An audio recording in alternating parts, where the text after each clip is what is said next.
लोग का स्वागत है मेरे YouTube चैनल अनमोल कहानियाँ जीवन की में।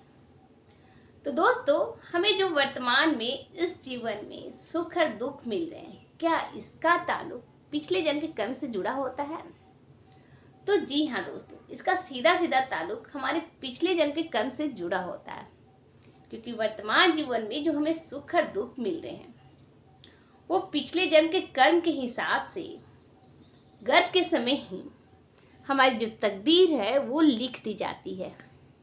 तो दोस्तों, चाणक्य नीति भी यही कहती है कि पिछले जन्म के पुण्य के हिसाब से कुछ खास चीज़ें, कुछ खास सुख जो हमें वर्तमान जीवन में जरूर मिलते हैं।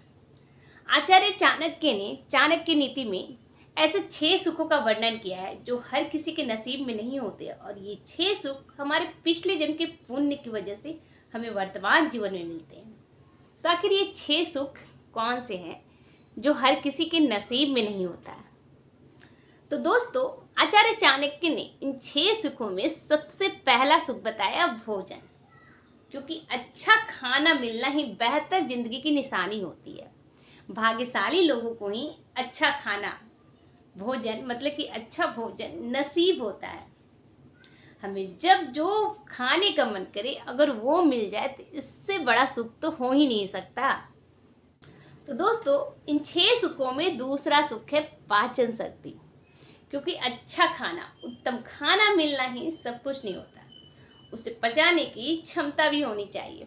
कई बार हमें अच्छा भोजन तो मिल जाता है, लेकिन हम चाह कर भी उस भोजन को ग्रहण नहीं कर सकते। जैसे कि एक बीमार व्यक्ति अच्छा भोजन ग्रहण करने की क्षमता नहीं रखता, क्योंकि उसकी पाचन शक्ति ही कमज़ोर है। वो व्यक्ति उस भोजन को पचा ही नहीं सकता। इसलिए वे लोग सबसे ज़्यादा भाग्यशाली हैं जिन्हें अच्छा भोजन तो नसीब हो ही रहा है, साथ में जो व्यक्ति उस भोजन को पचाने की क्षमता भी रखता हो। वहीं तीसरा सुख है जीवन साथी। क्योंकि वर्तमान जीवन में एक गुणवान लाइफ पार्टनर मिलना, गुणवान जीवन साथी मिलना ही सबसे बड़ा सुख होता है। जिन लोगों के पास समझदार और गुणी लाइफ पार्टनर हो ना, वो किस्मत के काफ़ी धनी होते हैं, और ये बात तो आप लोग जानते ही होंगे। और शास्त्रों में कहा गया है कि जो लोग पिछले जन्म में स्त्री का अपमान करते हैं उनका दाम्पत्य जीवन हमेशा ही कष्ट में होता है। वहीं चौथा सुख है धन का सही उपयोग। और चाणक्य कहते हैं कि धनवान होना ही जरूरी नहीं है, उन पैसों का सही उपयोग करने की जानकारी भी होनी चाहिए। और ये गुण उन्हीं लोगों को मिलता है जिन्होंने पूर्व जन्म में अच्छे कर्म किए हो। तो दोस्तों, वहीं 5वां सुख है काम शक्ति। क्योंकि एक सुखी वैवाहिक जीवन के लिए एक अच्छी काम शक्ति का होना बेहद ज़रूरी होता है। चाणक्य कहते हैं कि किस्मत वालों को ही एक अच्छी काम शक्ति मिलती है, लेकिन खुद पर इसे हावी नहीं होना देना चाहिए।